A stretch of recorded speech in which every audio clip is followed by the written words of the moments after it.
हमनी के संस्कृति, हमनी के संस्कार सदा रहे हमनी के साथ। भारत के महान ग्रंथ और काव्य सब के संपूर्ण संकलन सब्सक्राइब करें तिलक। अपन स्वामी श्री राम, अपन माई सीता और लक्ष्मण तीनों के एक साथ फिर से दर्शन कर ले तो हमार जीवन सफल हो जाए। हम धन्य हो जाए प्रभु, धन्य हो जाए प्रभु। हमके वही रूप में दर्शन दी, आज हमके निराश मत करी। बहुत प्रतीक्षा करौली आप, दर्शन दी प्रभु, दर्शन दी।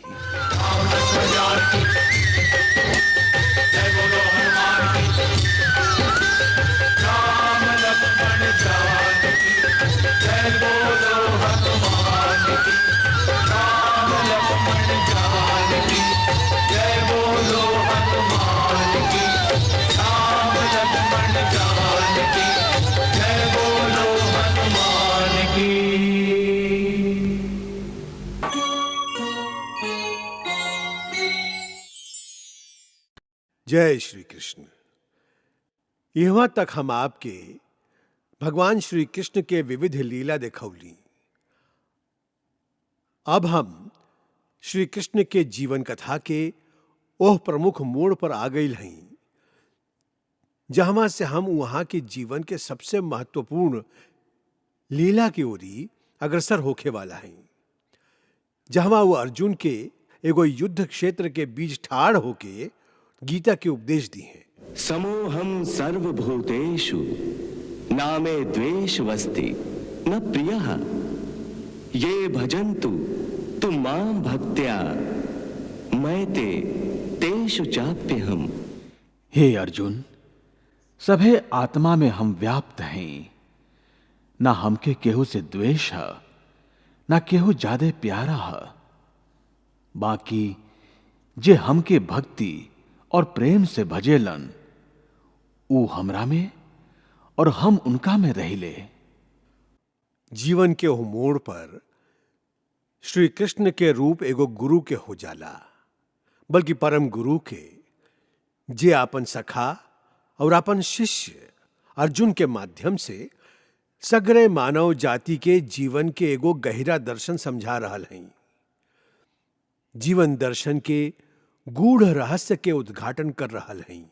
हे अर्जुन, यदि केहू दुराचारी भी अनन्य भाव से हमार भजन करी तो ओकरा साधु ही समझिह, काहे कि उस सच्चा विश्वास वाला है।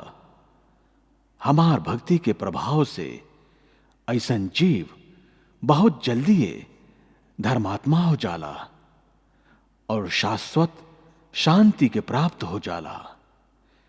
काहे कि हे अर्जुन, हमार भक्त के कबो नाश ना होला। यही कारण संस्कृत के एगो श्लोक में कहल गई है, कृष्णम वंदे जगत गुरुम। ई जगत गुरु के रूप वहां के जीवन के, वहां अवतारी जीवन के परिसीमा है। जगत गुरु श्री कृष्ण। बाकी वहां खाली जगत गुरु ही ना, और भी बहुत कुछ है। वहां के कई गो रूप है, एक से एक सुंदर, एक से एक आकर्षक। एगो प्रेमी के रूप देखी।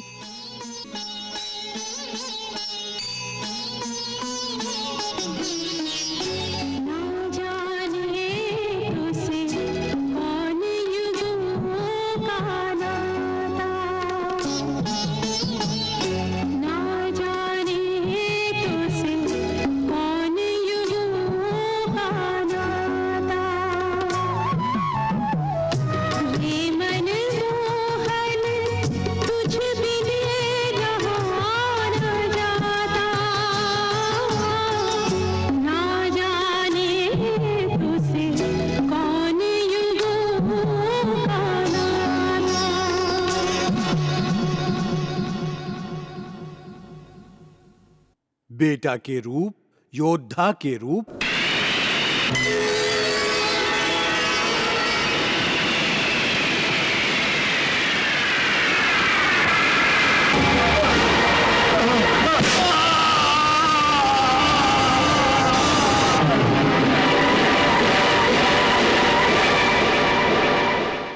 कई प्रकार के रूप है। असल में भगवान श्री कृष्ण के जीवन एकांगी नहीं खे, उ सर्वांगी है। हर प्रकार के रंग, हर प्रकार के रस हाओ में। वहां के जीवन लीला में वीर रस से लेके प्रेम रस तक, करुण रस से लेके मधुर रस तक, वहां के जीवन में सगरे रस के समागम है। ऐसन कह सकेली क्यों परम रसिया के जीवन में रस ही रस है। शास्त्र कहेला रसो वैसा।